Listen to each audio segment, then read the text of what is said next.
Power ಕೆಫೆಯಲ್ಲಿ ಮೊದಲ story. Rowdy sheeter Biklu Shiva ಕೊಲೆ case ವಿಚಾರಕ್ಕೆ ಸಂಬಂಧಪಟ್ಟಂತೆ A1 ಜಗ್ಗನ ಹುಡುಕಾಟದಲ್ಲಿದ್ದಂತಹ ಸಿಐಡಿ ಪೊಲೀಸರಿಗೆ ಕೊನೆಗೂ ಆತ ಸಿಕ್ಕಿಬಿದ್ದಿದ್ದಾನೆ. ರೌಡಿ ಶೀಟರ್ ಬಿಕ್ಲು ಶಿವ ಕೊಲೆಗ A1 ಜಗ್ಗ ಅರೆಸ್ಟ್. ಈಗ ವಿದೇಶದಲ್ಲಿ ಜಗ್ಗನನ್ನ ಅರೆಸ್ಟ್ ಮಾಡಿ ಸಿಐಡಿ ಪೊಲೀಸರು ಕರ್ಕೊಂಡು ಬರ್ತಾ ಇದ್ದಾರೆ. ಕಳೆದ 1 ತಿಂಗಳಿನಿಂದ ವಿದೇಶದಲ್ಲಿ A1 ಜಗ್ಗ ತಲೆಮರೆಸಿಕೊಂಡಿದ್ದ. ಬಿಜೆಪಿ ಶಾಸಕ ಭೈರತಿ ಬಸವರಾಜು ಆಪ್ತ ಈ ಜಗದೀಶ ಈಗ ಅರೆಸ್ಟ್ ಆಗಿದ್ದಾನೆ. ಈ ಜಗ್ಗನ ವಿರುದ್ಧ ಬ್ಲೂ ಕಾರ್ನರ್ ನೋಟಿಸ್ ಅನ್ನ ಹೊರಡಿಸಲಾಗಿತ್ತು. ದುಬೈ ಅಂತೆ, ಇಂಡೋನೇಷ್ಯಾ ಅಂತೆ, ಥೈಲ್ಯಾಂಡ್ ಅಂತೆ ಅಲ್ಲೆಲ್ಲ ಸುತ್ತಾಟವನ್ನ ಮಾಡಿದ್ದ ಈ ಜಗ್ಗ.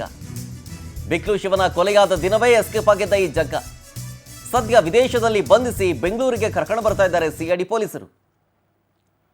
ರೌಡಿ ಶೀಟರ್ ಬಿಕ್ಲು ಶಿವನ ಕೊಲೆ ಪ್ರಕರಣದಲ್ಲಿ ಪ್ರಮುಖ ಆರೋಪಿ ಈತ ಜಗ್ಗ. 7-8 ಜನಗಳನ್ನ ಈ ಕೇಸ್ನಲ್ಲಿ ಅರೆಸ್ಟ್ ಮಾಡಲಾಗಿತ್ತು. ಇನ್ನೊಂದಷ್ಟು ಜನಗಳನ್ನ ವಿಚಾರಣೆ ಕೂಡ ಮಾಡಲಾಗಿತ್ತು. ಆದರೆ ಪ್ರಕರಣ ನಡೆದ ಕೆಲವೇ ಗಂಟೆಗಳಲ್ಲಿ ಈ ರೌಡಿ ಜಗ್ಗ ಎಸ್ಕೇಪ್ ಆಗಿಬಿಡ್ತಾನೆ.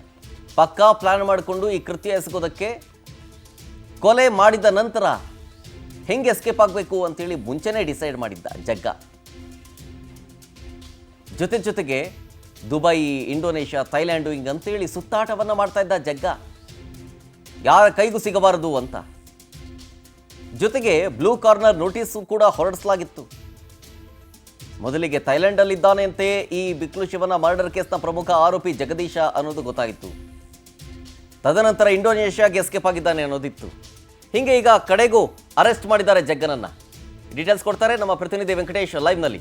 ವೆಂಕಟೇಶ್, ಜಗ್ಗ ಯಾವಾಗ ಅರೆಸ್ಟ್ ಆಗ್ತಾನೆ, ಎಲ್ಲಿದ್ದಾನೆ ಅನ್ನುವಂಥ ಪ್ರಶ್ನೆಗಳನ್ನ, ಜೊತೆಗೆ ಆತನ ಹುಡುಕಾಟದಲ್ಲೂ ಕೂಡ ಸಿಐಡಿ ಪೊಲೀಸರು ಇದ್ದು ಅಂತೂ ಇಂತೂ ಈ ಜಗ್ಗನ ಅರೆಸ್ಟ್ ಮಾಡಲಾಗಿದೆ. ಕಾರ್ಯಾಚರಣೆ ಹೆಂಗಿತ್ತು?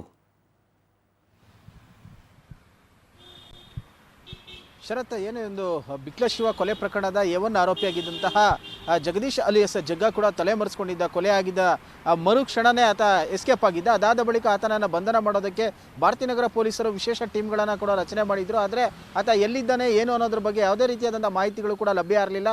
ಹಾಗಾಗಿ ಬ್ಲೂ ಕಾರ್ನರ್ ನೋಟಿಸನ್ನು ಕೂಡ ಇಶ್ಯೂ ಮಾಡಿದ್ರು. ಆತ ದುಬೈಗೆ ಹೋಗಿದ್ದ ಅಂತ ಹೇಳಿ. ಅದಾದ ಬಳಿಕ ಕತಾರ್ಗೆ ಆತ ಎಸ್ಕೇಪ್ ಆಗಿದ್ದ. ಇಂಡೋನೇಷ್ಯಾ ಹಾಗೂ ಮಲೇಷ್ಯಾಗಳಿಗೆ ಕೂಡ ಈತ ಎಸ್ಕೇಪ್ ಆಗಿದ್ದ ಅಂತ ಹೇಳಿ ಗೊತ್ತಾಗಿತ್ತು. ಆಗ ಸಿಐಡಿಗೆ ಈ ಒಂದು ಪ್ರಕರಣ ವರ್ಗಾವಣೆ ಆದ ನಂತರ ಆತನ ಬಂಧನಕ್ಕೂ ಕೂಡ ಅಧಿಕಾರಿಗಳು ಮುಂದಾಗಿದ್ರು. ಸದ್ಯ ನಿನ್ನೆ ತಡರಾತ್ರಿ ಆತನನ್ನ ವಶಕ್ಕೆ ಪಡೆದು ವಿಚಾರಣೆ ಮಾಡುವಂತ ಕೆಲಸಕ್ಕೆ ಮುಂದಾಗಿದ್ದಾರೆ ಅಂತ ಹೇಳಿ ತಿಳಿದು ಬರ್ತಾ ಇದೆ. ಇವತ್ತು 8:30ಕ್ಕೆ ಅಂತಾರಾಷ್ಟ್ರೀಯ ವಿಮಾನ ನಿಲ್ದಾಣಕ್ಕೆ ಆತನನ್ನ ಕರ್ಕೊಂಡು ಬಂದು ಸಿಐಡಿ ಕಚೇರಿಗೆ ಬರ್ತಾರೆ. ಅಲ್ಲಿಂದ ಆತನನ್ನ ಮೆಡಿಕಲ್ ಮಾಡಿಸಿ ನ್ಯಾಯಾಧೀಶರ ಮುಂದೆ ಹಾಜರುಪಡಿಸಿ ಕಸ್ಟಡಿಗೆ ಪಡೆದು ವಿಚಾರಣೆ ಮಾಡುವ ಕೆಲಸವನ್ನು ಕೂಡ ಮಾಡ್ತಾರೆ. ಯಾಕಂದ್ರೆ ಈ ಒಂದು ಪ್ರಕರಣದಲ್ಲಿ ಶಾಸಕ ಭೈರತಿ ಬಸವರಾಜ್ ಅವರ ಹೆಸರು ಕೂಡ ಕೇಳಿ ಬಂದ ಹಿನ್ನೆಲೆಯಲ್ಲಿ ಆತ ಕೂಡ ತಲೆಮರೆಸ್ಕೊಂಡಿದ್ದ. ಹಾಗಾಗಿ ಈ ಒಂದು ಪ್ರಕರಣ ತುಂಬಾ ಇಂಟ್ರೆಸ್ಟಿಂಗ್ ಆಗಿರುವಂಥದ್ದು. ಯಾಕಂದ್ರೆ ಭೈರತಿ ಬಸವರಾಜ್ ಅವರ ಪಾತ್ರ ಏನಾದರೂ ಈ ಪ್ರಕರಣದಲ್ಲಿ ಇದೆಯಾ, ಕೊಲೆಗೆ ಸಂಬಂಧಪಟ್ಟಂತೆ ಏನಾದರೂ ಒಳ ಸಂಚು ಏನಾದರೂ ನಡೆದಿತ್ತ ಅನ್ನೋದ್ರ ಬಗ್ಗೆ ಕೂಡ ತನಿಖೆಯನ್ನು ಮಾಡಬೇಕಾಗುತ್ತೆ.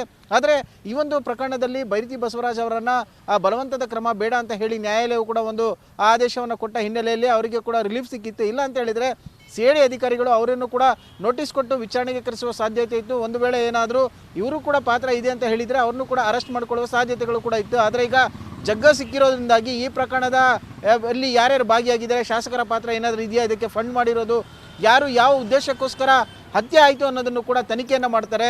ಕೇವಲ ಜಮೀನಿನ ವಿಚಾರಕ್ಕೆ ಏನಾದರೂ ಹತ್ಯೆ ಆಯಿತಾ ಅಥವಾ ಮುಂಬರುವ ದಿನಗಳಲ್ಲಿ ರಾಜಕೀಯವಾಗಿ ಈತ ಗುರುತಿಸಿಕೊಂಡು ಏನಾದರೂ ಕಾರ್ಪೊರೇಟ್ ಎಲೆಕ್ಷನ್ ನಿಂತ್ಕೊಳ್ಬೇಕು ಅನ್ನುವಂಥದ್ದು ಏನಾದರೂ ಇತ್ತು ಅನ್ನೋದು ಕೂಡ ತನಿಖೆ ಸಂದರ್ಭದಲ್ಲಿ ತಿಳಿದು ಬರಬೇಕಾಗಿರುವಂಥದ್ದು. Sharath, fine. Thank you Venkatesh ಡೀಟೇಲ್ಸ್ಗಾಗಿ.